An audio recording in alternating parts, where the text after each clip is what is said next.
Yes, somebody part of our youth, because youth are the future. They're going to make the change, and we have got to set it up so they can do it.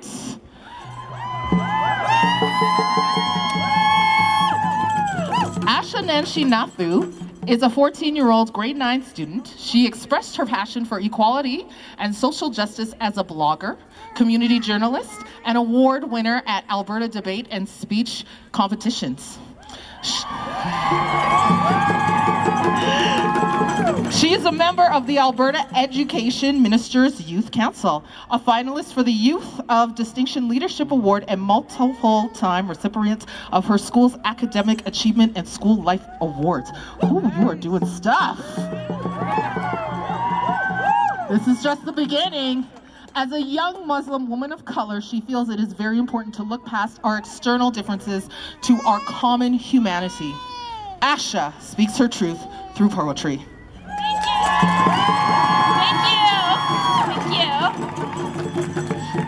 Thank you, Dora. It's a great honor to be with all of you here today. The past year has definitely been rough. I have been troubled by many of the things I have seen, heard, and experienced. The poem I'm about to recite expresses some of my feelings. I hope my words will help us accept each other for who we truly are. Perfect in every way. Looking through the glass mirror. Some days I wake up and look in the mirror. In fact, we all do. And do you know at who? At the person we hate most in this world. Because society has told us to criticize every bruise, every scar, every cut, every wrinkle. That sets us apart from what we have been told is the norm. And so staring into this mirror, you ask, how can I change, become better, fit into this so-called norm? Why? Here's why. I get paid less than you just because I have long hair, wear dresses, and like the color pink, while you're all manly. You are left alone in the hallways at lunch, ignored by all your peers, just because you don't speak English, and I've grown up with that language. I get pointed at and laughed in the change room just because my hips are curved a different way than yours. You work at a gas station while I go to university just because I have more change in my pockets. I am seen of less worth than you just because my skin is brown and yours is white. You are less Canadian than me just because you wear a scarf over your head and my hair can be seen. I may not be allowed into Mr. Trump's country just because I pray in a mosque and you in a church.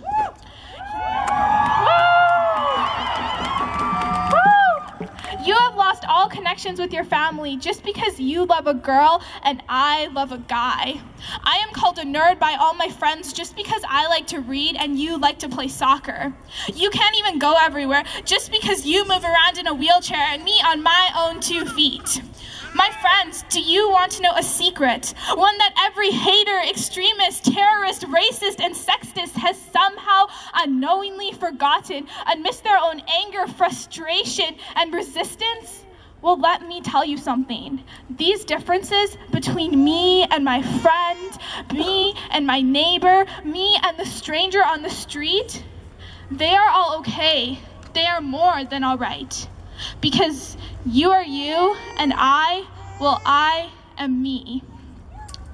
Isn't it crazy how we dispute against difference, but have never taken a single second to think otherwise?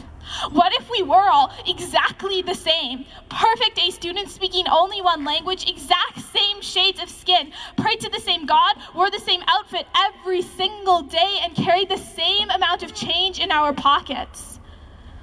Would that be a perfect world? Would we live in harmony?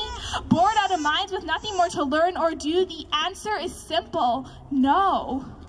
Human beings were not created to be identical robots.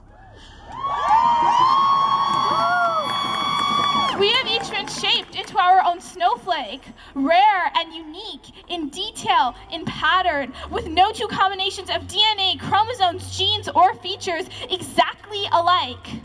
And once we accept that reality, then instead of warring, bombing, nuking, expelling, and building walls, then we will be able to put our minds together for great missions, living side by side as neighbors on this beautiful planet we call Earth in one great big circle, with our arms linked and our hearts virtually connected.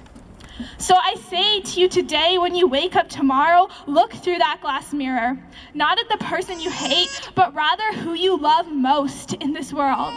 That amazing, incredible, extraordinary human being who has a story behind them, created day by day, chapter by chapter, with strengths, weaknesses, uniqueness, passions, and differences from the so-called norm. Yourself, never change. You are perfect in every way. Thank you.